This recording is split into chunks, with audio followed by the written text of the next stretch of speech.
আসসালামু আলাইকুম রহমতুল্লাহ।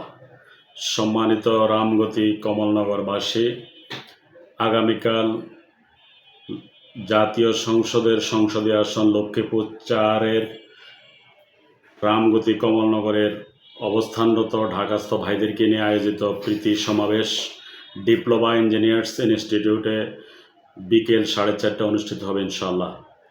আমরা উক্ত প্রোগ্রামে আপনাদের সাথে জানাচ্ছি উপস্থিত থাকবেন বাংলাদেশ জামায়াত ইসলামের কেন্দ্রীয় সহকারী সেক্রেটারি মাওলানা রফিকুল ইসলাম খান, অন্যতম সহকারী সেক্রেটারি মাওলানা আব্দুল হালিম, তরুণ প্রজন্মের icon doctor Shafiqul Islam Masud, জাকসুর GS Mazharul Islam Fahim সহ রামগতি কমলনগরের ঢাকাস্থ এবং জাতীয় এবং আন্তর্জাতিক পরিমণ্ডলে বিখ্যাত ব্যক্তিবর্গ উপস্থিত থাকবেন।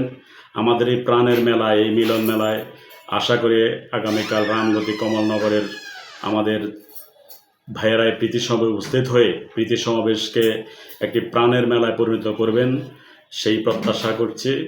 আউযু বিল্লাহি মিনাশ শাইতানির রাজিম। বিসমিল্লাহির রহমানির রহিম। প্রিয় ঢাকাস্থ রামগতি কমলনগরবাসীকে নিয়ে আগামীকালকে লক্ষ্মীপুর 4 রামগতি কমলনগর আসনের প্রীতি সমাবেশ অনুষ্ঠিত হবে ইনশাআল্লাহ।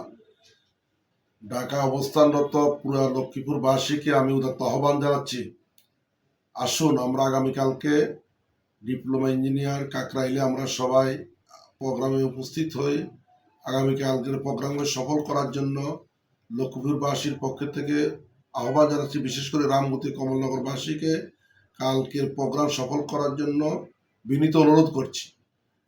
আর প্রোগ্রামে আমাদের জনাব মাওলানা রফিকুল ইসলাম খান, সহকারী সেক্রেটারি জেনারেল বাংলাদেশ জামায়াত ইসলামী, মাওলানা আব্দুল হালিম, সহকারী সেক্রেটারি জেনারেল বাংলাদেশ জামায়াত ইসলামী, এবং ইসলামী ছাত্র শিবিরের সাবেক কেন্দ্রীয় সভাপতি ডক্টর শফিকুল ইসলাম মাসুদ, ঢাকা মহানগর দক্ষিণের সম্মানিত সেক্রেটারি কেন্দ্রীয় কর্মপরিষদ সদস্য জননেতা জনাব ডক্টর রেজাউল করিম, সাবেক কেন্দ্রীয় সভাপতি বাংলাদেশ ইসলামী ছাত্র শিবির, ঢাকা মহানগর উত্তরের সংগ্রামী সেক্রেটারি এবং কেন্দ্রীয় কর্মপরিষদ সদস্য লক্ষ্মীপুর 3 আসনের সম্মানিত প্রার্থী, এবং বাংলাদেশ জামায়াত ইসলামীর লক্ষ্মীপুর জেলা শাখার জেলা আমির সম্মানিত নেতৃবৃন্দ এবং আরও অনেক অতিথিবৃন্দ আছেন। সবাইকে আগামীকালকে প্রোগ্রাম সফল করার জন্য আমরা সবাই অনুরোধ করতেছি সবাইকে, এবং আশা করি সবাই কালকে আমরা একটা মিলন মেলায় পরিণত করবো ইনশাআল্লাহ।